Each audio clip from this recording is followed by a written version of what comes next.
Hello and welcome to the Barefoot Revolution podcast.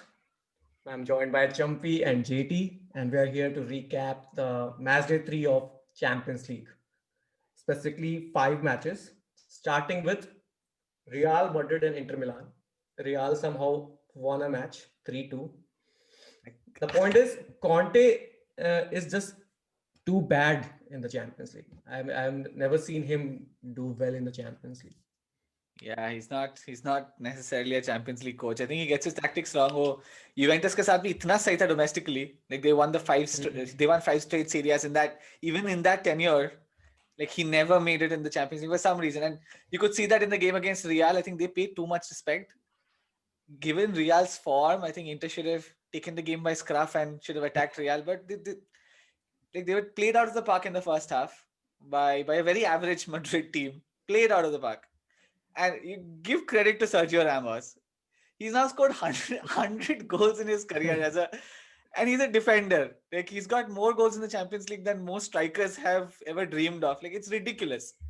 But Inter did come back. They did come back strongly. There was a phenomenal goal by Perisic. Loved the finish. And the game was really good. The tempo was brilliant. But like it almost seemed like it was Real's to switch off and on. When they were switched on, they were completely dominating, and then they decided to switch off, and that's when Inter came into the game. Inter at no point looked like the team who were going to win the game. I think they missed an opportunity. Like this is the most vulnerable Real Madrid have been in a long, long time. They should have gone all out.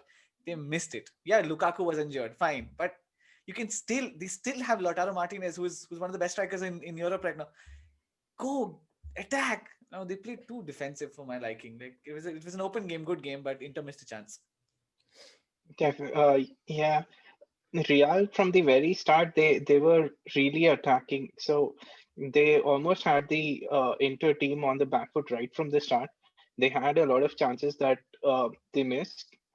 Scored a couple of early goals that put pressure on Inter, but then Inter scored, came back right before the halftime.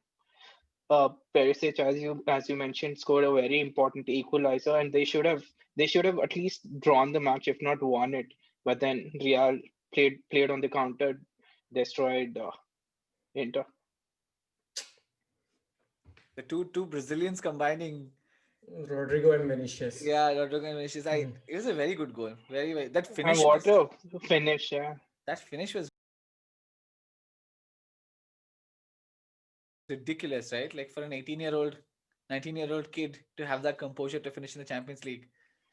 I think there's talent in the Real team. Like you can't, and like Luka Modric, like It's still he's going coming on. on and he changes the game with his class. Like there was this one moment when there were 8 or 9 Inter players pressing him, and he found a way out of that with such calmness. I mean, there's some players who've got such quality. Like it doesn't matter what age they are, right? Like it's phenomenal to see. So Madrid are dangerous because they're the underdogs now. They don't have the experience yet, but there's some really good players. But like sad for Inter. I really wanted them to win the game. and now Inter are in a very very difficult position in Very, the very. league, in Even in the the league, table. even in the league, in Yeah, Serie A. now if they don't win the next match against Real, they're almost out of the next round. Yeah, and with that goes our first big prediction of this is going to be an easy group, Real and Inter. Because it's ridiculous. It's it's Shakhtar and Mönchengladbach, and Mönchengladbach ripped Shakhtar apart. We're not going to get into too many details because there's not much to Mm, talk about in that game. But imagine Mönchengladbach are going to. All the German teams are looking so strong, so strong. mm. The Farmers League, they say.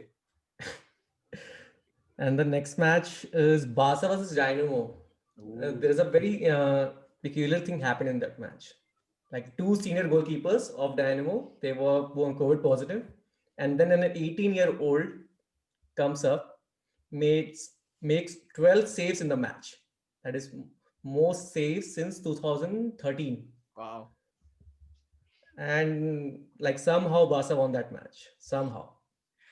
Yeah, I think it's almost like the repeat of the Shakhtar Real game where their 10 players were down with coronavirus and they ended up winning the game 3-2.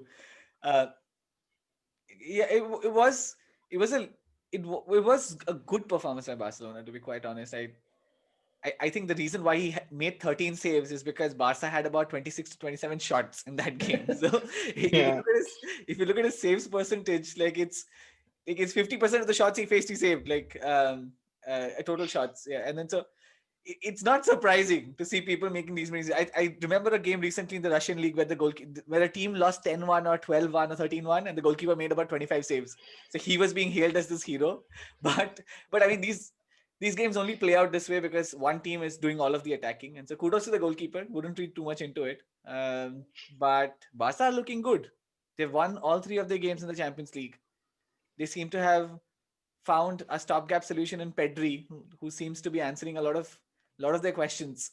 And like Messi has been shambolic, to be quiet. He was just like roaming around the pitch doing nothing, and like he just looks disinterested. But they have a little bit of pace now with Dembele.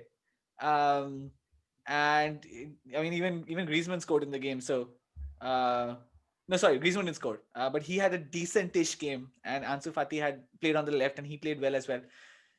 I don't know. Maybe this is Barca's chance, right? Because they're not going to win the La Liga. They are not going to win La Liga. What do you think, JT?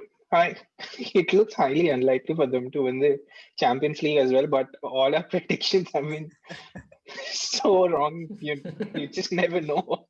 But like, it's impossible for them to win. Like, I can. It's not impossible. Like I am happy to go wrong, but it's impossible for them to win the Champions League, because when you look at Bayern and what they are doing with their second string squad, like it's ridiculous. They won 6-2 against Salzburg, and they were 2-2 till the 75th minute, and then they scored 4 goals from nowhere. Like it's ridiculous how I can't see Barca winning, but they're improving in the Champions League. And Klopp is improving his away record in the Champions League. Destroyed Atalanta. Diego Jota hat-trick. Like, I don't think Roberto Firmino is coming back into the team now. Yeah, he defended that. He defended that. He said it's just one match, and he rotated players because he has to. But Bobby has been playing with the team for over 100 matches or couple of seasons, so he's definitely the first player that he'll choose in the team. So I don't think Bobby's going anywhere. But then the front 3 of Diego Jota, Salah, and Mane, they just ripped Atlanta apart. I think we're What forgetting. a performance! Before we get into it, we're forgetting a prediction made by a certain someone among us who said Atalanta आंसू गिर रहे थे.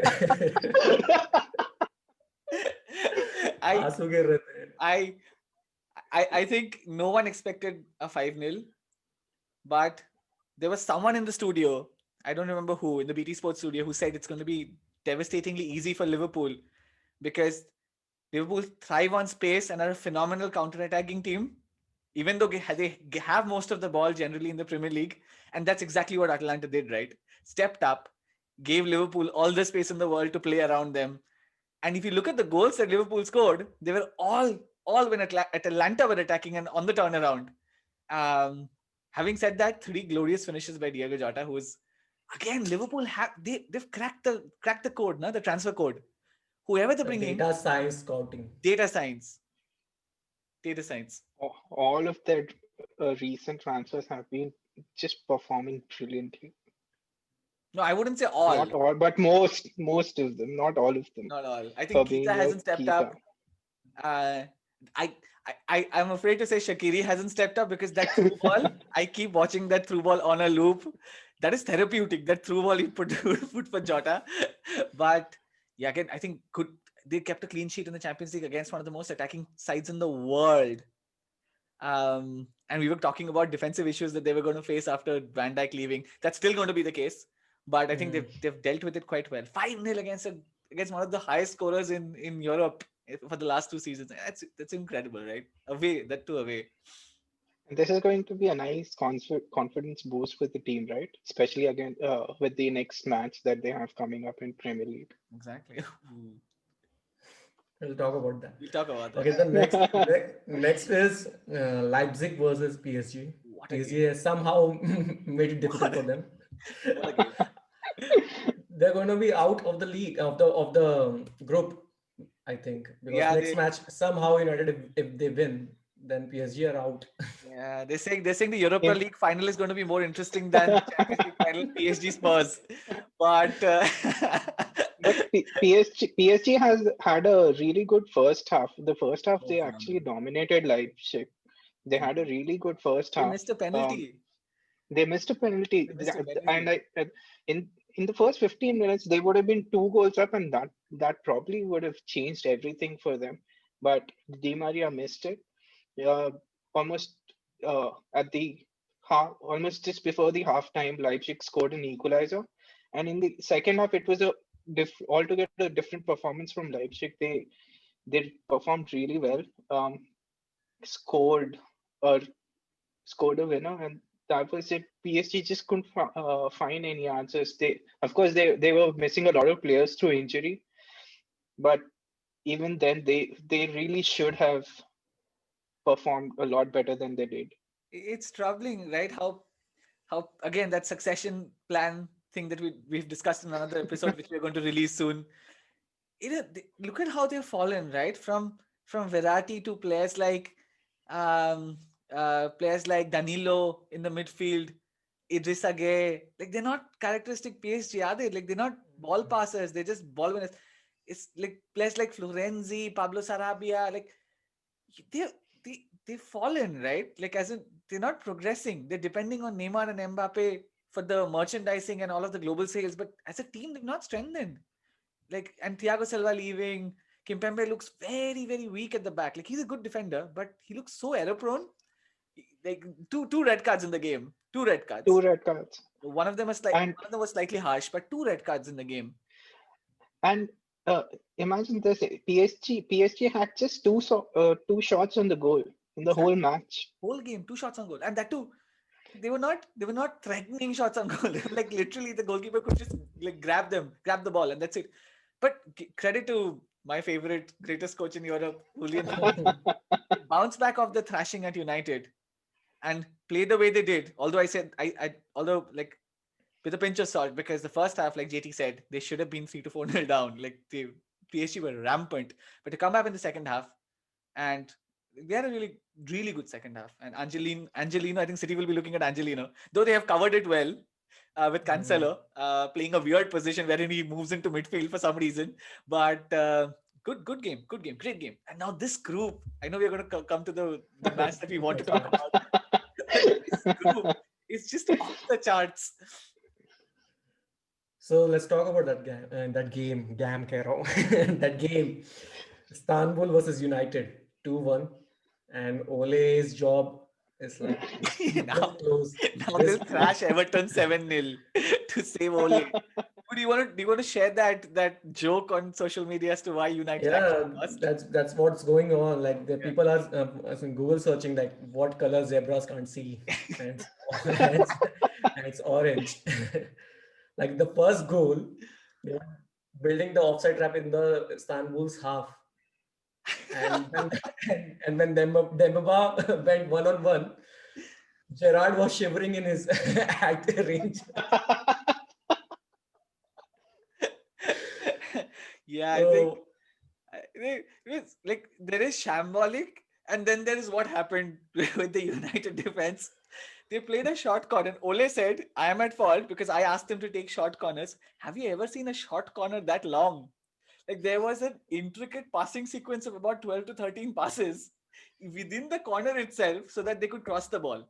And when they finally did, it came out, and the whole United defense, like Tivu said, were pressing the right. And it was almost as if they're playing offside line in the opposition's penalty box, not even the opposition half, the penalty box. And and Dembaba, credit to Dembaba, like if I was he's taking Dembaba, pension from Istanbul. He's not taking salary. He's on pension. like it's the first goal I think he scored like in some 5 to 7 games. Like he's only scored 4 goals for Istanbul Basaksehir. So imagine Dembaba playing against United, and he gets the ball and he sees Matic running behind him. Ridiculous. Like I think, and the second goal was even funnier. Even the second goal, destroyed Maguire. He dummied Maguire. He dummied. So Maguire got attracted to Dembaba, pulled towards Dembaba. There were three United defenders around him, dummied, and it was an open goal for the second one for Exactly. Istanbul. Their defense was just So there was this meme like against Spurs. They were saying, okay, the no look defending is happening, and now no defending. absolutely no defending at all. Someone even They said stopped defending. someone even said the United defense are actually social distancing from the opposition players. I mean, that game was gold, right? Like, and especially after the two performances United had, I think we called it out in our previous podcast. We did call it out that they're going to face issues against teams who are going to sit back and teams they're favorites to win against. Again, like, and it's not as if they killed the second half. Literally just two shots the whole game. One of them was a goal, a lucky goal by Martial, and just one additional shot for a team of United's caliber playing against a team who are debuting in the Champions League, who have just been founded in 1990. There is something massively going on. I'm sad they lost because now they're going to try and fix the thing by bringing in a good coach. So part of me is just sad, but pathetic, shambolic, and very United of the recent times. Like really, really bad performance. उनका midfield, yeah, फिर से the midfield that started against Istanbul, it was Bruno, Van de Beek, and Mata. With I think Matic sitting in front of the defenders. Yeah. I just don't understand. And Greenwood was benched. Yeah. I don't know why that was. There's no sense, right? Like, what is he playing? Like, I understand Mata, but again, like when you have such a shitty right back going forward, a very good right back defending, but going for, you have to have natural width in the team. And I think Exactly. Everyone's been pointing that out to him since the Arsenal defeat. And what does he do? He benches Greenwood and brings in Mata. He's lost it. He's completely lost it. Who do you think is going to be the next United coach? Wait, Could very well be. turn into prime Fergie team against Everton. So let's talk about the next game week. We need to predict. One game is going to start. Brighton versus Burnley. Burnley are yet to win. Very Again, difficult to call. I want them to be relegated. But I can't somehow- watch them play. I just can't watch them play anymore. But I think it'll be a hard-fought game with Brighton nicking it. But even Brighton have been giving away leads, playing good football. But so have you already moved to the Premier League predictions? Is it? Yeah. Achha. So Champions League done. Champions League done. Champions League done for most of the teams. So Jerry, क्या सोच रहा है यार? I very difficult to predict. I'll go with Brighton. Very difficult. Yeah, even I'll go with Brighton. And only because I have a Brighton player with me in Ooh. FPL. like everyone has, no? With Tariq Lamptey. Okay, Brighton for me too. Then next is Southampton versus Newcastle. Newcastle actually defeated Everton.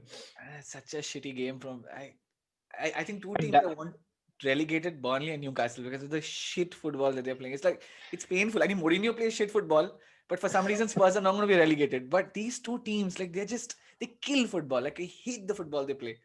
I hope Southampton wins, but it's going to be difficult. Ings is injured. Ings is injured. Yeah, he's out for 4 to 5 weeks. It's not just 4 one. to 5 weeks. And 6% of 6% of the world had him in their fantasy teams and had to take him out, like me being one.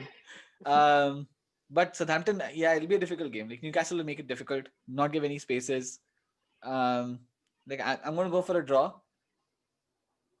I'll gonna still go go for for- a Southampton win. Thibaut? Same. They will keep a clean sheet also. Southampton. Oh, Very modern. कौन है? Ryan Bertrand. McCarthy. Kyle Walker, Peters, and McCarthy. Oh, तुम लोगों Top- ने James Ward-Prowse को लिया है क्या team में? अभी भी नहीं. Shows how underrated he is. So Ings is out, but James Rodriguez is in for Everton. So Everton James. versus United. Ole's most important match of his career. I think United, like if you ask me, I think United are going to bash Everton to save Ole's job. They beat PSG and Leipzig the last time Ole's job was in contention. But in all seriousness, I don't want to see United winning. If that means United becoming a better side, be it. But I'm rooting for an Everton win and Luca Digne to score a hat trick. Even I am. I'll go for an Everton win. Because you have TCL. I have TCL. You? I will for Everton win. Oh I my want Everton to win. We're all going to be crying because United. Desperate for Everton. Please win. Ancelotti, please. Then next is Palace versus Leeds. Come on, Bielsa. Leeds. Has to be Leeds. Come on, Leeds. And then the next match is Chelsea versus Sheffield United. Again, that same dilemma for Chelsea side. A team who has not won a match this season. And something happens to that team. Something happens to that team against Chelsea. It happened to Crystal Palace when they lost like 8-9 matches in a row. And then Benteke turned into prime Suarez. It's the game's at home, right? Uh-huh. I think Chelsea will like this. Yeah, has to be a Chelsea win. Has to be Chelsea win. Can't see anything No Havertz. That's all right. I think he's been the worst. He's been saved by all of the other brilliant performances around him, but I think he's been the least effective. I've not seen as to why he's so highly rated yet, to be quite honest. I think the pace of the league. The pace of the league. Maybe next year he'll turn into prime Michael Ballack. That's what they're calling him. But I think Ziyech had an immediate impact. He's the one who's got the balance sorted completely. And Tammy and Ziyech, I think the two tactical changes like really helping. Yeah, with Tammy and Ziyech in the team, it's helping Werner a lot. He's performing because he can play those 1-2s. He's not a center forward, like he never was. So he's much more at home on the left with Chilwell flanking because he cuts in, Chilwell flanks, Tammy's creating all of that space and he finds these little pockets to function in, and that's prime Werner. Like we keep using words prime, I don't know why, but that's prime Werner. And a lot of people have him in their fantasy teams. I contemplated, didn't have enough money. Ings was only 8.5 million. So got in Tammy. So fingers crossed, Chelsea to win. But it'll be interesting how Lampard lines up, right? Once we have Pulisic back fit, how will he get Pulisic and Werner to play that's going to be a dilemma. That's going to be. I think they're stronger without Pulisic. Like I don't want to say it, but I have to say it. Either Werner stays injured or Pulisic stays injured. Otherwise. And next is West Ham versus Fulham. Tough game again. Fulham had a really good game against West Ham. But West Ham have played well. They've had a very tough start. A lot of fixtures. They had a lot of matches from the last year's top 6, but they performed really well. So I think it should be a West Ham goal. I think so too. I think West Ham to win this. They're at home, so it doesn't matter much anymore. But I think they'll still pull it off against their London rivals. And then the next is West Brom versus Spurs. The whole FPL community wants Spurs to destroy them. Harry Kane to score 5, Son to assist 5. Son, Harry Kane 10 goals, 5 assists each. बहुत लोगों का कटने वाला है इस game week. कुछ लोग तो हैरी केन को ट्रिपल कैप्टन भी बना दिए. बहुत लोगों को कटने वाला है. Although Spurs were surprisingly, Spurs had a very good game against Ludogorets yesterday. Ludogorets is not a benchmark, but they had I think that's the best I've seen them play. But Spurs to win, I can't see any other outcome. But you think Bale will start now? Even if they win 4-0, it's going to be the shittiest football you've seen for a 4-0 lead. Doesn't know how to play football. Champi mat bol. Mourinho start se super attacking खिला के destroy कर सकता है वो. कोई chance नहीं है भाई. But Spurs. to win it. Spurs. Sub fantasy football. पूरा Chinese. Next is a very, very, very good game. Leicester versus Bulls. What a game, yeah. What a game. JT? It's going to be very Both will play on interesting. counter, na? Both will play on counter. Both will play on counter. तुम बोल ऐसा भी हो सकता है कि midfield में ball चला जाए तो कोई जाए ही ना ले. But I think Leicester will edge this one. I think Wolves will edge it because like Leicester, they're predominant with formation is not playing out of like playing a counter-attacking style. They've tweaked it this year to suit Vardy. But Wolves it is, and they will set back. So it's either a Wolves win or a draw. I'll go for Wolves then because the Leicester defense is very weak right now. Brilliant. The Leicester defense is, I think if they play three at the back, and if they have the wing backs, I think they've found a way to work a system out without Soyuncu and Johnny Evans, because that boy Fofana, he's taking the Premier League by storm. What a player! Like they paid 30 million for him. 30 million. How again, like such intelligent scouting, right? Leicester, another team. Whoever they bring in, like Harvey Barnes, the way he stepped in, Timothy Castagne, like he just instant impact. And they make so many excuses, right? Players like Havertz will take so much time to adjust to the Premier League, and that's fine. Players like Castagne, who are not even that highly rated, come in, slot in beautifully. I think that's the beauty about having a system, right? Like you can slot people in. So kudos to Leicester, but I think it's going to be a very tough game for them. Very, very tough. They're going to have to play very differently to how they've played throughout. Okay, we'll keep the next one for later. Next is Arsenal versus Aston Villa. Good game. JT, what do you think? Jack Grealish? Jack Grealish, but I think Arsenal should be able to win this one. Oba and Bukayo Saka, hopefully, if he starts, they should be able to get goals against Aston Villa. Although Willian was really key against both United and Molde yesterday, he seems to fit in better than Pepe in the way Arteta is trying to play his style, right? Like it's press, and Willu seems to be fitting in better. I think Arsenal to nick it, but it's a tough one to call. I think Arsenal to nick it. You have Martinez against Arsenal for the Martinez first time. against Arsenal. Yeah. Tivu, what's your prediction? Arsenal will win, or it might be a draw. Boring draw.